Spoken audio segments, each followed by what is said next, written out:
Stray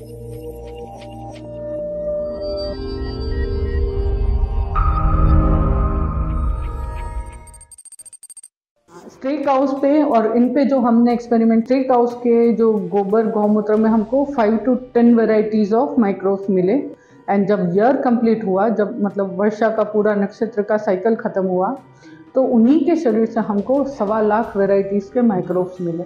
RO का पानी अगर हम समझते हैं नियरली 150 भी कोई ज़्यादा ही रखता है, 100 से भी कम का हम टीडीएस सेट करते हैं उसके ऊपर। होता क्या है, उसी वजह से हमारा शरीर माइक्रो न्यूट्रिएंट से डिप्लीट हो जाता है, क्योंकि बहुत सारा माइक्रो न्यूट्रिएंट्स पानी के माध्यम से आता है। हम यहाँ पे कॉस्ट कहीं इतनी ज़्यादा नहीं बढ़ा रहे हैं, थोड़ा प्रैक्टिसेस चेंज कर रहे हैं। थोड़ा प्रैक्टिसेस चेंज करने पे ही ये बेनिफिट आपको बहुत ज़्यादा अच्छे से मिल जाते हैं।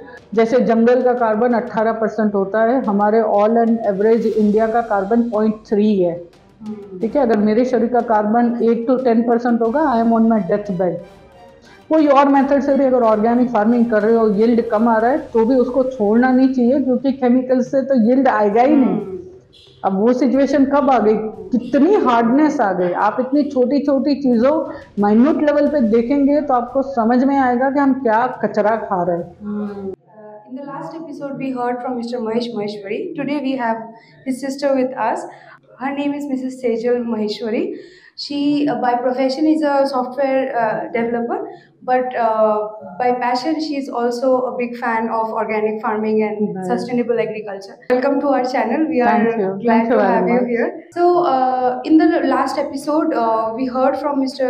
Mahesh Maheshwari that why we should do organic farming, what are the benefits, what are the yields. Can you tell me how to start it, or like what's the first few steps we need to get into organic farming and sustainable agriculture? Yeah, sure. Thank you for having me here. It's our pleasure. So, like we discussed, Mahesh bhai has discussed many things on how to address malnutrition and how we can solve it from the farming itself, right? So these are the things, but how to do it, that what we are trying to say. So very first thing is to come from the cow. Right, there are many animals. Every animal has some good, microbes in their cow dung or in their dung, right? But the cow has the maximum. So we should have that dung, but what kind of dung it is, that is also very important. Like if we are giving cow with inorganic items, right now that is only available. Whatever the concentrated feed we have, everything is inorganic. It has lots of pesticides. So in our Gujarat, like to cattle, mainly cows, if we say, we feed with cotton cakes or mungfali cakes, right? But while growing them, it has been used many pesticides, right? The corrosion is one of that pesticides. And even after that, it has some protein content in form of oil that we extract out, and whatever the residue remain, that residue we give it to cow. Okay. So what do we expect, right? All pesticides and residue comes in that the feed. Then we give it to cow. Again, we get it from the gobar. Same residues are. It's not just that it filtered down in cow's body, right? That is not the case. Scientifically, that's not possible. If you give cow garlic today, right, in evening in their milk, in their gobar, you can smell garlic. So it is not filtering it out, right? It has some more capacity to hold it, but continuously we are feeding them with these items. So whatever gobar, gaumutra, milk we get, these all are inorganic and have lots of these pesticides and chemical residue, even heavy metals into that. Okay. As we said कि गायों को हमने जो खाना देना है वो organic देना है। ऑर्गेनिक के साथ कुछ चीज़ें भी हैं, और हम ये समझते हैं कि इंसानों को भी ऑर्गेनिक नहीं मिलता तो गायों को कहाँ से दो, तो वो इतना कॉम्प्लेक्स नहीं है। इट्स अ वेरी सिंपल, और बीथी फार्म पे हम यही डेमोन्स्ट्रेट कर रहे हैं, और जो लोग सीखना चाहते हैं वो बीथी फार्म पे आके प्रैक्टिकली चीज़ें देख भी पाएंगे।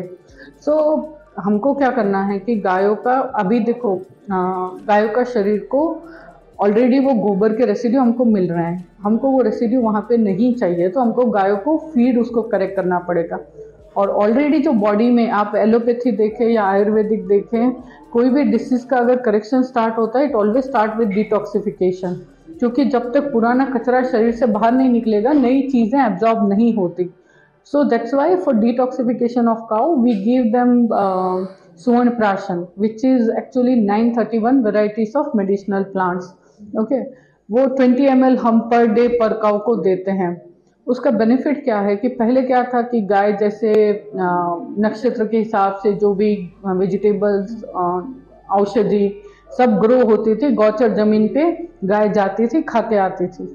नाउ द थिंग इज वो सारी गौचर जमीन इंसान खा गए, ठीक है, इट्स नो अवेलेबिलिटी. तो उनके पास, आपके पास तो भी ये वेस्ट बंगाल में औषधियाँ मिलती हैं, जंगल है, राइट.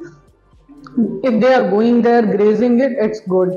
और जहाँ पे कुछ चीज़ें मिसिंग हो जाती हैं वहाँ पे आप सुवर्ण प्राशन उनको दे सकते हो. तो वो सुवर्ण प्राशन से एक तो उनका बॉडी शुद्ध होगा, उनका जितना भी कचरा है वो धीरे धीरे निकलना शुरू हो जाएगा. और दूसरा बेनिफिट इसका ये रहेगा कि उनके शरीर में माइक्रोब्स रीजनरेट होना शुरू हो जाएंगे. ठीक है, ये माइक्रोब्स रीजनरेट होना बहुत ज़्यादा ज़रूरी है. सबसे पहले मैं बताऊं, सॉइल को अगर अच्छी फार्मिंग करनी है तो सबसे पहले सॉइल्स में, जैसे महेश भी ने बहुत कुछ चीज़ें बताई सजीव खेती के बारे में कि सजीव होना चाहिए, तो वो सजीवता लाने के लिए ही हमको गाय का गोबर इतना सजीव चाहिए. अगर वो गाय के गोबर में वो माइक्रोब्स नहीं होंगे तो वो माइक्रोब सॉइल पे नहीं जाएंगे. ठीक है, बाकी थोड़ी बहुत चीज़ों से भी माइक्रोब्स आते हैं, जैसे बारिश के पानी से भी बहुत सारे माइक्रोब्स, इवन मघा नक्षत्र का पानी होता है, एक बूंद पानी के अंदर 200 करोड़ जितने माइक्रोब्स हमको मिल जाते हैं. बट रेन पे हमारा कोई कंट्रोल नहीं है, हम उसको एडमिनिस्ट्रेट नहीं कर सकते. गायों को हम एडमिनिस्ट्रेट कर सकते हैं. तो हमको गायों को वो अच्छा खाना देना है, उनको अच्छा पानी देना है और उनका शरीर सुवर्ण प्राशन से शुद्ध करना है. वो होने के बाद उनके शरीर में ऑटोमेटिकली वो माइक्रोब्स पैदा शुरू हो जाएंगे. हमने एक एक्सपेरिमेंट कंडक्ट किया था जिसमें एक गाय जो स्ट्रे काउज होती है, फिर गौशाला की कोई गाय होती है, उन पे ये एक्सपेरिमेंट किया कि उनको हमने ये सुवर्ण प्राशन दिया. पानी का एक चिप आता है, वो शायद यहाँ पे भी लगा है, हाँ यहाँ पे भी लगा है, वो भी आप दिखा पाएंगे, उसके बारे में भी हम थोड़ा बताएंगे. वो अगर आप उसका शुद्ध पानी और ये उसके साथ साथ आप ऑर्गेनिक चारा उनको दें, उससे उनका शरीर शुद्ध हो जाता है. जो स्ट्रे काउस पे और इन पे जो हमने एक्सपेरिमेंट किया था उसमें हुआ क्या था कि स्ट्रे काउस के जो गोबर गौमूत्र में हमको 5 to 10 वेराइटीज़ ऑफ माइक्रोब्स मिले. गौशाला में कुछ गायों को अच्छा खाना मिला था बट कांस्टेंट वही रूटीन का खाना मिला था, तो 100 to 500 जितने वेराइटीज़ के माइक्रोब्स उनके शरीर से मिले. जब यही पैकेज ऑफ प्रैक्टिस हमने उन गायों पे अप्लाई की, at the completion of 6 months we have identified 50,000 varieties of microbes. And जब ईयर कंप्लीट हुआ, जब मतलब वर्षा का पूरा नक्षत्र का साइकिल खत्म हुआ, तो उन्हीं के शरीर से हमको 1.25 लाख वेराइटीज़ के माइक्रोब्स मिले. The difference is huge. The difference is very huge. You can say from stickers 5 to 1.25 lakh, right? जब ये 1.25 लाख माइक्रोब्स हमको गोबर में मिलेंगे और वो हम खेती में डालेंगे तो हमारी फार्मिंग नेचुरली अच्छी हो जाएगी. ठीक है, हमने वहाँ आके गायों को डिस्टर्ब किया है कि उनका खाना हमने हमारे लिए क्या सहूलियत पड़ती है उस हिसाब से हमने उनको चेंज किया है. ठीक है, नेचुरल ग्रेजिंग अभी हो नहीं पा रही है. तो क्या मिसिंग था, वो मिसिंग लिंक हमने वहाँ पे ज्वाइन की है कि वो मेडिसिनल प्लांट्स हम उनको देते हैं. पानी का चिप जो बता रही थी वो क्या है एक्चुअल में, हम पानी को समझते हैं कि पानी का पीएच कितना है, टीडीएस कितना है, ज़्यादा से ज़्यादा कुछ समझेंगे तो ईसी कितना है. ठीक है, पानी सॉरी टू इंटरप्ट, टीडीएस और ईएस, इसका मतलब फुल फॉर्म क्या है इसका, फिर सिंपल लेमन टर्म्स में क्या होता है? टोटल डिजॉल्व सॉल्ट अगर हम बोलें, वो सॉल्ट किसी का भी हो सकता है, क्लोराइड भी हो सकता है, फ्लोराइड भी हो सकता है. तो वो सॉल्ट का क्वांटिटी कितना है.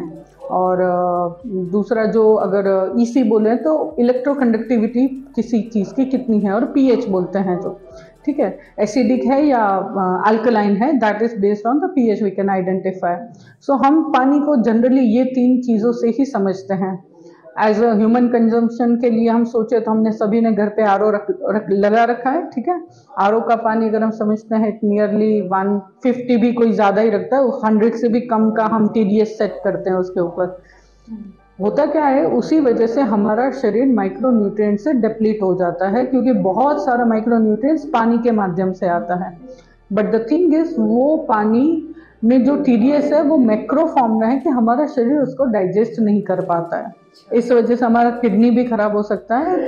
तो हमको ये जो पानी का चिप है उसका रोल ये रहता है कि वो पानी को जो अंदर जो भी ये एलिमेंट्स हैं उनको वो बायो अवेलेबल फॉर्म में कन्वर्ट करे। अब बायो अवेलेबल फॉर्म में कन्वर्ट करने का मतलब ये रहता है कि हम नारियल पानी पीते हैं, ठीक है, it has never less than 3000 TDS, ठीक है। आई मीन अगर वो 5000 TDS तक का भी रहता है, but never less than 3000 TDS।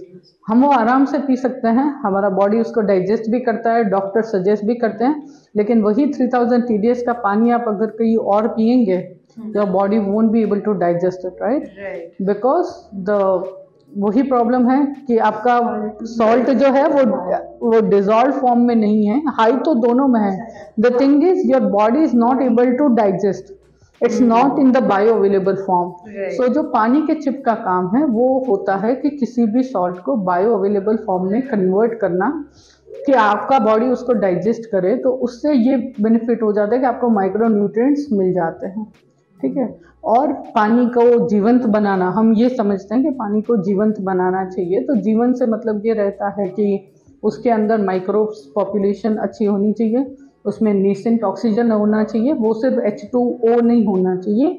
It has more nascent oxygen, more vibrations, more frequency. आप जैसे बाथरूम में नहाएंगे या फिर नदी पे नहाएंगे या बारिश में नहाएंगे, कहाँ मज़ा आएगा? मेरे को तो नदी में नहाना ऑब्वियसली, राइट, नदी में, क्योंकि उसकी एनर्जी हाई होती है। सो व्हेन उसकी फ्रीक्वेंसी हाई होती है, so when you resonant with that frequency, आप खुद एक हाई एनर्जी फील करेंगे, ठीक है। इसलिए वो पानी में ये सारी चीज़ें देखनी चाहिए। और now all parameters can be check. अभी वो सारे मीटर्स आते हैं जिसमें आप पानी का ऑरा कितना है, एनर्जी कितनी है, नेसेंट ऑक्सीजन कितना है, उसमें माइक्रोबियल पॉपुलेशन कितनी है, गुड बैक्टीरिया कितने हैं, ये सारी चीज़ें आप देख सकते हैं। तो पानी का चिप हम जो इंट्रोड्यूस किया है उससे आप गायों को एक अच्छा पानी भी पिला पाएंगे। और ये सारी चीज़ें इतनी महंगी नहीं है। अगर आप समझेंगे 931 varieties of medicinal plant, cost is nearly 20 rupees, 20 ml per day, ठीक है। अगर आप थोड़े 3-4 महीने के बाद आप उसको 10 ml पे शिफ्ट कर सकते हैं। So if it is 10 ml then per day per cup 10 rupees only. It's very cheap. Very efficient. If Very you say affordable. 931 varieties of medicinal in 10 rupees, Right. so cost effective इसलिए रखा है क्योंकि सबसे पहली ज़रूरी चीज़ वही है। अगर आपका गाय का गोबर अच्छा नहीं रहेगा तो आप पीछे चाहे जो कर लें, वो आप क्या कर रहे हैं, पेस्टिसाइड को ही वापस कुछ कम मात्रा में, या it is always better than urea and DAP, no doubt in that, I am not saying that, but the problem is हम जो अच्छा करें उसको कैसे और अच्छा करें, ठीक है। So we need to have enriched gobar with this microbial population and without chemicals and pesticide residue. अब जब ये सारी चीज़ों से वही जो गौमूत्र बनेगा, दैट गौमूत्र can have 2 ppm of gold which is in ionic form। सो वो गौमूत्र पीने से ही जो जितना हमारे बॉडी में कुछ माइक्रो न्यूट्रिएंट्स नहीं है, जैसे कि उसमें 22% आपका कैल्शियम है, उसके अंदर फेरस भी है, तो गोल्ड भी है, सिल्वर भी है, और ये सारी चीज़ें आयनिक फॉर्म में है, तो आपका बॉडी उसको कंज्यूम कर सकता है। तो जहाँ पे भी माल न्यूट्रिशन का प्रॉब्लम है वो सिर्फ गौमूत्र से ही सॉल्व हो जाता है, ठीक है। पर वो डिटॉक्सिफाइड नहीं होगा, अगर गाय का शरीर डिटॉक्सिफाइड नहीं होगा तो वो गौमूत्र में सभी में हमको वो पेस्टिसाइड के रेसिड्यू भी मिलेंगे और इनफैक्ट नेगेटिव पैथोजेंस मिलेंगे। अभी 55 नेगेटिव पैथोजेंस मेरे पास वो लैब रिपोर्ट्स हैं जिसमें आप वेरीफाई कर पाएंगे कि 55 नेगेटिव पैथोजेंस जो नॉर्मली किसी भी गाय में होते हैं इस गाय में नहीं है, ठीक है। कभी भी रॉ गौमूत्र भी हमको सीधा नहीं लेना चाहिए अगर उसका बॉडी प्योरीफाइड ना किया गया है। तो पैकेज ऑफ प्रैक्टिस में अगर बोलूँ तो हमको उनको सुवर्ण प्राशन देना है, उनको पानी का चिप से हमको मतलब प्योर पानी देना है। अगर आपके पास प्योर नहीं है तो आप इससे करेक्ट कर सकते हैं। और उनको हम ऑर्गेनिक चारा देते हैं। अब ऑर्गेनिक चारा मतलब यही, आपको जो चारा ही उगाना है वही उगाना है, बट आपको केमिकल्स नहीं डालने। हमारे पास एक स्पेशल वैरायटी का नेपियर है जो हाईली न्यूट्रिटिएंट है, न्यूट्रिशन उसमें बहुत ज़्यादा है, तो वो आप गाय को दे सकते हैं। उसके अलावा साथ साथ में कुछ और प्रैक्टिसेस फॉलो करें, जैसे मोरिंगा के लीव्स दे दें, आप उनको थोड़ा पंपकिन कभी खिला दें, कभी नारियल का जो होता है, या नारियल पानी हो तो नारियल पानी, जैसे आपके यहाँ पे नारियल बहुत उगता है तो आप यहाँ पे नारियल भी कभी कभी उनको दे सकते हैं, आप उनको पंपकिन भी दे सकते हैं। तो ये छोटी छोटी प्रैक्टिसेस करने से ही गाय का शरीर शुद्ध हो जाता है। गोबर, गौमूत्र, मिल्क, एक तो ये सारी चीज़ें, आपका मिल्क का क्वांटिटी 25% तक बढ़ सकता है, उसका फैट भी बढ़ेगा और थिंग इज ऑर्गेनिक मिलेगा। हाँ, ठीक है, हम यहाँ पे कॉस्ट कहीं इतनी ज़्यादा नहीं बढ़ा रहे हैं, थोड़ा प्रैक्टिसेस चेंज कर रहे हैं। थोड़ा प्रैक्टिसेस चेंज करने पे ही ये बेनिफिट आपको बहुत ज़्यादा अच्छे से मिल जाते हैं। फिर हम ये गोबर और गौमूत्र को अपने जो ईबीसी यूनिट है, इफेक्टिव बायो कंपोस्टिंग यूनिट, जो एनारोबिक बैग है उसमें डालते हैं। ठीक है, अब उसका सेंस क्यों है कि वो हम क्यों डालते हैं, जैसे महेश भाई ने उसमें बताया कि जो माइक्रोब्स होते हैं उनके तो डाइजेशन सिस्टम ही नहीं होती है।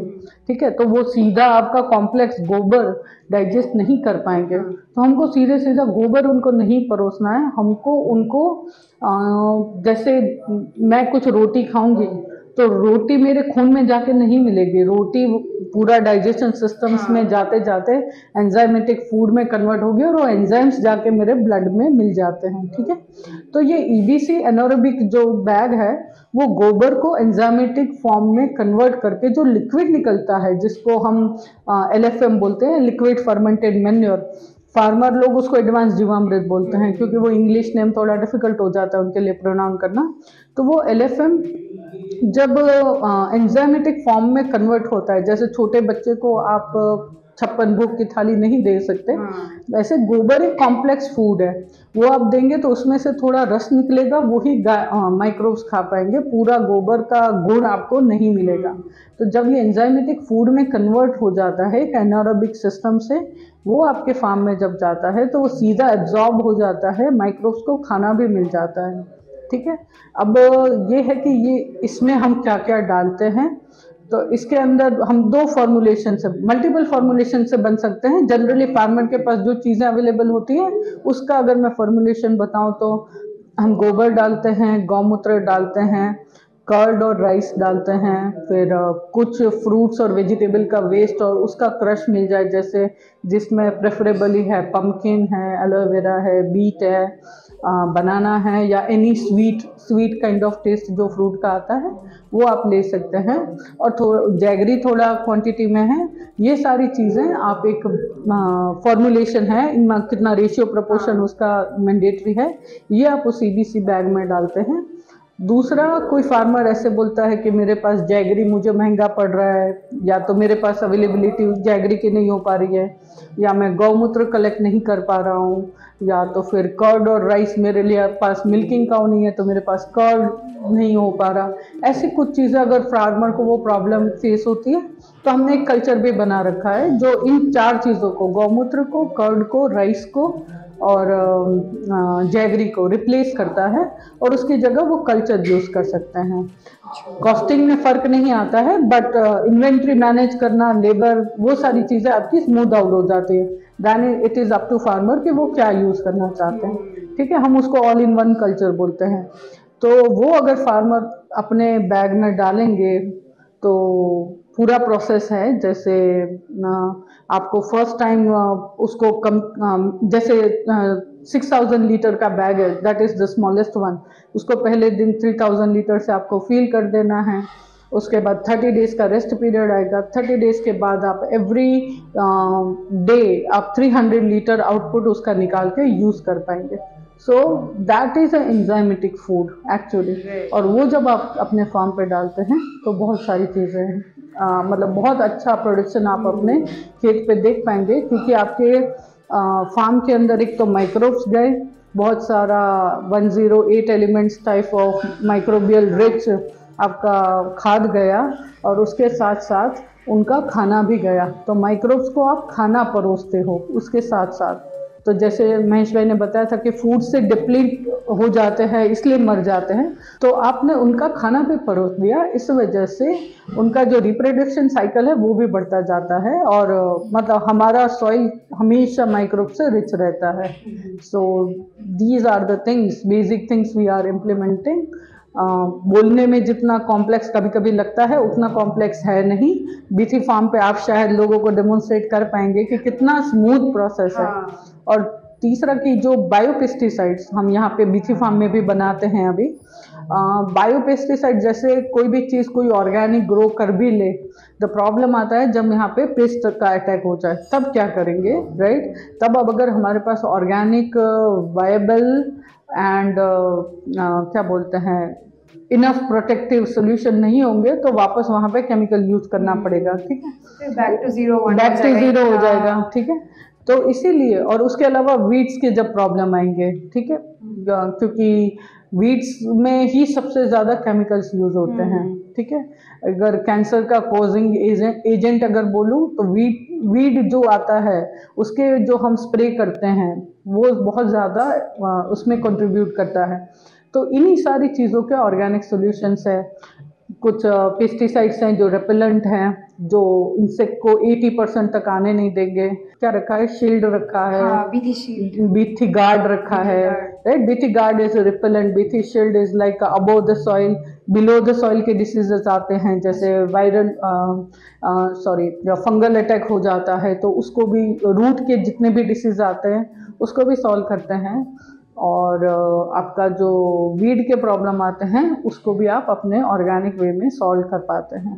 तो द थिंग इज ये सारी चीज़ें ऑर्गेनिकली बहुत सस्ते से सॉल्व हो जाती हैं, ठीक है? आप केमिकल के पंप कभी भी 2000 के, 3000 के, 500 के, 1000 के इतनी कॉस्ट पे जाते हैं, जबकि ये आपका 100 के अंदर आ जाता है, मतलब काफ़ी सस्ता पड़ता है। So these are the cheaper version but effective version. And अगर आप कंटिन्यूस अपनी सॉइल का ऑर्गेनिक कार्बन बढ़ा देते हैं और इतने माइक्रोब्स डेवलप कर देते हैं, you will find that after some time जब आपका सॉइल इनफ कार्बन रिच हो जाता है, माइक्रोबियल रिच हो जाता है, वहाँ पे डिसीज आना ही बंद हो जाता है। आपने देखा होगा जंगल में जाके कोई स्प्रे करना पड़ता है? नहीं करना पड़ता, राइट? यहाँ पे भी नहीं करना पड़ेगा, बट अभी वो डिप्लेंट है इसलिए थोड़ा हमको स्प्रे करना पड़ेगा। आफ्टर यूजिंग दिस प्रैक्टिसेस हमको पेस्ट अटैक आना ही बंद हो जाएंगे। तो नेचर का मतलब जो प्रॉब्लम्स है at least agriculture related, that everything can be solved by nature itself. जैसे it's not just agriculture, I mean, I'm focusing on that part since I mean that's your specialty. So that is the thing. Like I feel like that is why we say Gau Mata, because she has all the solutions. Given we take care of her. See, what we need for our life is organic food. ठीक है, oxygen चाहिए, ये दो चीज़ें हैं जो गौ माता से हमको सम और अदर वे मिलती हैं, क्योंकि वो कार्बन एनरिच करता है। अगर कार्बन एनरिच करता है इट मीन्स कि माइक्रोबियल पॉपुलेशन को भी बढ़ाता है, आपकी ग्रोथ अच्छी होती है। ये सारी चीज़ें एटमॉस्फेयर का CO2 एब्जॉर्ब कर लेते हैं और सॉइल में उसको फर्टिलाइजर में कन्वर्ट करते हैं, उनका वो खाना हो जाता है, ठीक है? तो अल्टीमेटली आपका CO2 आपके एयर प्योर होती जाती है, तो आपका ऑक्सीजन आपको बहुत अच्छे से मिल पाएगा। सेकंड, सबसे ज़्यादा हमको खाना चाहिए, ठीक है? और ऑर्गेनिक वे में खाना खिलाने का सबसे बड़ा source, there are other animal as well which are important, but major source जो है वो गाय है। और India is having a rich count of our cows, yes. We are proud of our cows and हमारे पास इतना कैटल है, right? तो वी कैन NPA जो बना रखा है हमने, मिल्क को अगर छोड़ दें 100 काउज में से एट अ टाइम सिर्फ 20 काउज ही हमको मिल्क देती है, तो 80 cows is like NPA। If we are NPA in the sense income generation के पॉइंट ऑफ व्यू से बोल रहे हो। सो हम अगर उनके गोबर गौमूत्र तो हर एक गाय हर टाइम पे देगी, अगर आप उससे उनके गोबर गौमूत्र से अगर आप ये खाद बनाना चालू कर देंगे तो हमको तो खाना ऑर्गेनिक मिल जाएगा, न्यूट्रिशन से भरा हुआ मिल जाएगा। सो आई वुड ऑल्सो, मतलब सुदीप्ता जी का मुझे एक पॉइंट बहुत अच्छा लगा कि बीटी फार्म में वो ये सारी चीज़ों की ट्रेनिंग भी देना चाहते हैं, and his focus is also on nutrition. जैसे जनरली लोगों का फोकस होता है कि चलो मुझे 1 एकड़ में से 50 टन आता है तो मुझे 50 टन आएगा कि नहीं, but his focus is obviously वो तो होना ही चाहिए, नहीं तो सस्टेनेबल नहीं होगा, but his focus is also on the nutrition, कि मैं न्यूट्रिशन भी उसमें कैसे बढ़ाऊँ। क्योंकि अभी चलो ये मार्केट में हम वजन के बेस पे पैसे देते हैं, या ऑर्गेनिक है या इनऑर्गेनिक है उस बेस पे देते हैं, ठीक है, बट इन फ्यूचर ये सारे जो कैलकुलेशन होंगे वो न्यूट्रिशन बेस पे होंगे, ठीक है, कि आपके इसमें प्रोटीन कितना है तो एक्स कैटेगरी में जाएगा, इतना प्रोटीन है तो इस कैटेगरी में जाएगा। इंडिया में अभी वो सिस्टम इतना रिच नहीं है, मतलब हाई लेवल पे है बट ग्राउंड लेवल पे अभी नहीं है।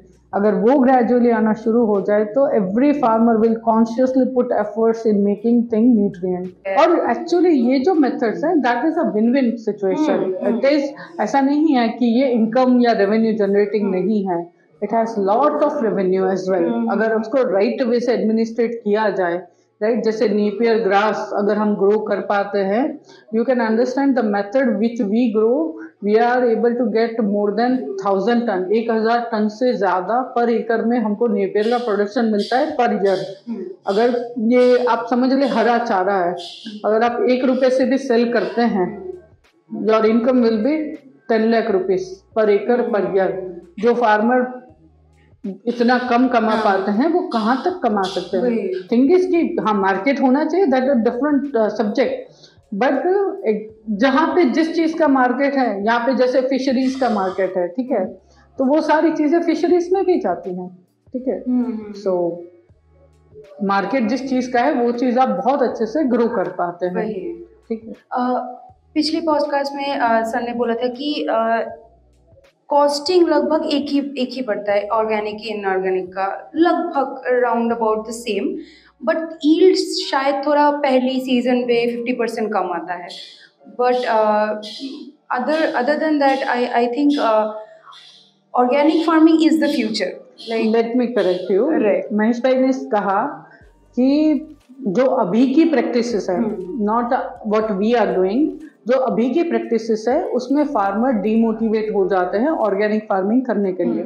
द थिंग इज उनका यील्ड कम हो जाता है, वो बोलेंगे 3 साल तक आपकी ज़मीन ऑर्गेनिक नहीं होगी, तो अब फार्मर 3 साल तक ऑब्वियसली वेट नहीं करेगा, उनका एक क्रॉप सीजन भी खराब जाए तो उनका सेटबैक हो जाता है, तो 3 साल तो वो कैसे ही वेट करेंगे। तो ही सेइंग कि करंट जो मेथड्स हैं, what others have, like the quantity of गोबर दे आर यूजिंग, इतनी कम क्वांटिटी में गोबर का यूज होता है, ऊपर से सीधा यूज हो जाता है, instead of converting into enzymatic form वो सीधा गोबर आप परोस देते हैं। तो वो फॉर्मुलेशन में अगर आप यूज़ करते हैं, इवन वो करंट जीवामृत बनाने के मेथड है, उसमें हार्डली 0.1% तक आपका ऑर्गेनिक कार्बन होता है, जो अभी जीवामृत बनाने के मेथड्स है। वो रीज़न ये है कि एक तो आपका गोबर सारे का सारा डिजॉल्व नहीं होगा, इसका मतलब कि गोबर में अभी कुछ एनरिच चीज़ें हैं जो फर्टिलाइजर में कन्वर्ट नहीं हुई है, उसको छानना पड़ेगा, लेबर को स्मेल आती है, ठीक है, तो लेबर करने के लिए रेडी नहीं होते, इतनी सारी मेहनत करने के बाद भी आप 400-500 लीटर ही बना पाओगे, आपको खेत को और चाहिए। द रीज़न इज जैसे जंगल का कार्बन 18% होता है, हमारे ऑल एंड एवरेज इंडिया का कार्बन 0.3 है, ठीक है। अगर मेरे शरीर का कार्बन 8 to 10% होगा, I am on my death bed, तो सॉइल इज ऑलरेडी डेड, सिर्फ जो बारिश आ रही है वो उसको रिजुनेट कर रही है और वो इस वजह से वापस हमको कुछ ग्रो करके दे पा रही है, ठीक है, बट इट्स ऑलरेडी डेड क्योंकि इतना कम कार्बन है उसके अंदर, ठीक है। तो इतने जो अभी की एग्जिस्टिंग मेथड है उससे आपका प्रोडक्शन नहीं आएगा, आपको 3-4 साल तक वेट करना ही पड़ेगा। आज रशिया यूक्रेन वॉर में अगर मैं धनुष बाण अपनी एंशिएंट मेथड लेके चली जाऊं तो चलेगा? No, right. हमको कंसेप्ट वो यूज करने हैं, no doubt in that, but आज का एनवायरनमेंट देख के उसमें एडवांसमेंट भी करने पड़ेंगे, ठीक है। सो दूसरी मेथड्स जो अभी एनारोबिक बैग की मेथड है, एक और हाई कार्बन सॉइल एक चीज़ है जो 40% ऑर्गेनिक कार्बन वाला एक प्रोडक्ट है। तो ये सारी मेथड्स है, क्योंकि आप सॉइल का कार्बन बढ़ा रहे हो, अल्टीमेटली हम दो चीज़ों को फोकस कर रहे हैं, सॉइल में माइक्रो ऑर्गेनिज्म की वेराइटीज और टाइप बढ़ा रहे हो, दूसरा आप सॉइल का कार्बन बढ़ा रहे हो। ये दोनों चीज से बढ़ाने से नॉट आप 3 साल नहीं, आपको 4th month, with in a 4th month in your first crop cycle आप जितना केमिकल्स में करते हो उतना तो आपको ऑर्गेनिक में आ ही जाएगा। और ये ग्रेजुअली आपका कार्बन ग्रेजुअली बढ़ता जाएगा, ये प्रोडक्शन आपका बढ़ता जाएगा। तो आपको कभी भी सेटबैक 4 महीने का एक क्रॉप साइकिल होता है, आपको फर्स्ट क्रॉप साइकिल में ही केमिकल जितना तो यील्ड आ ही जाएगा उतना प्रोडक्शन, ठीक है। तो ये एक बेनिफिट है। कॉस्टिंग वाइज ये सस्ता पड़ता है ऑर्गेनिक, अच्छा, और कॉस्टिंग वाइज ऑर्गेनिक सस्ता पड़ता है क्योंकि कुछ चीजें आपके पास खुद अवेलेबल होती है। हर किसान के पास गाय होती है, या तो बकरी होगी या गाय होगी, ठीक है, तो आप उनका यूज कर सकते हैं, ठीक है, तो आपको ये काफी सस्ता पड़ता है। राइट। अगर हम एनिमल्स का ख्याल रखेंगे, अगर हम एनवायरनमेंट का ख्याल रखेंगे, तो एनवायरनमेंट और एनिमल्स भी हमारा ख्याल रखेंगे। हमको क्यों ख्याल रखना है, गाय को भी एज ए ह्यूमन हमको सिर्फ यूज करना आता है, राइट। सो हम गायों का भी ख्याल क्यों रख रहे हैं, क्योंकि हमको गोबर अच्छा मिले। अगर ह्यूमन मेंटालिटी की बात करो, आई am not talking about all, just human mentality की बात करें तो गायों का भी हमें कम से कम सेल्फिश होकर भी ख्याल रखें कि अगर नहीं रखेंगे तो हमको खाना अच्छा नहीं मिलेगा, न्यूट्रिशन अच्छे नहीं मिलेंगे। बाय 2030 इट्स आप ये रिटर्न में है, इट्स ऑलरेडी पब्लिश। अगर हमने सॉइल का ध्यान नहीं रखा by 2030 6 year right only, soil में सीड जर्मिनेट होना ही बंद हो जाएगा। That is a major problem. अब फिर हम क्या लैब में बिस्किट खाएंगे ना? That is a major problem. So we should definitely, organic farming should be the only way of farming. Right. It's like हम ये अश्योर करते हैं कि 4 महीने में ही आप 100% स्विच ओवर हो सकते हो केमिकल से ऑर्गेनिक में without compromising on your production. Right, ये हमारी मेथड से अश्योर ही है। पर मैं ये प्लेटफॉर्म से एक चीज भी बताना चाहूँ, कोई और मेथड से भी अगर ऑर्गेनिक फार्मिंग कर रहे हो, यील्ड कम आ रहा है, तो भी उसको छोड़ना नहीं चाहिए, क्योंकि केमिकल से तो यील्ड आएगा ही नहीं। अभी भी जो लोग ऑर्गेनिक में कुछ लोग शिफ्ट हो भी रहे हैं, इवन चलो दूसरी मेथड से हो रहे हैं, लॉस खा के हो रहे हैं, they are shifting only because आज जैसे 2 थैली यूरिया डालते थे तो अब 4 थैली डालनी पड़ रही है, 6 बैग्स डालने पड़ रहे हैं। तो उससे हो क्या रहा है, इनका कॉस्ट ऑफ प्रोडक्शन बढ़ रहा है, सॉइल तो अल्टीमेटली सलाइन हो ही रही है। तो ये प्रॉब्लम्स तो सारे आ ही रहे हैं। ऑर्गेनिक फार्मिंग के अलावा सोल्यूशन है ही नहीं। अपॉर्चुनिटी बहुत अच्छी है, अगर सॉइल ही खराब रहेगी, हम सीड ही जर्मिनेट नहीं होगा, तो खाना कहाँ से खाएंगे?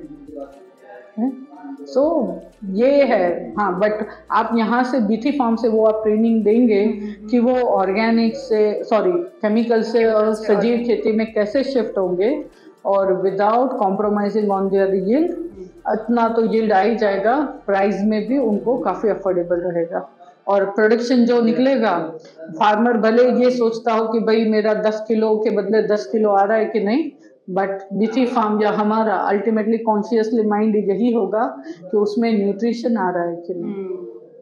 न्यूट्रिशन को भी छोड़ के मुझे तो लगता है टेस्ट में भी बहुत फर्क पड़ता है, हेल एंड हेवन डिफरेंस, बहुत ज्यादा डिफरेंस पड़ता है। मतलब हमको देखना नहीं पड़ता कि मैं क्या खा रही हूँ, मैं दूध ही खा रही हूँ कि मैं लौकी बोलते हो ना, या लौकी खा रही हूँ कि टोंडली खा रही हूँ कि क्या टिंडा जो बोलते हैं, राइट। तो वो मुझे देखना नहीं पड़ेगा, वो तो मैं टेस्ट से ही पता चल जाएगा, आँख बंद करके भी पहचान लोगे। जैसे वही मैं जैसे I am a housewife as well, घर पे कुक करते हैं, तो पहले आप लौकी को ऐसे ही गैस पे चढ़ा देते थे, अब उसमें भी आपको सीटी लगानी पड़ती है, ठीक है, कि वो जल्दी से पक जाए उस वजह से। अब वो सिचुएशन कब आ गई, कितनी हार्डनेस आ गई। आप इतनी छोटी छोटी चीजों माइन्यूट लेवल पे देखेंगे तो आपको समझ में आएगा कि हम क्या कचरा खा रहे हैं।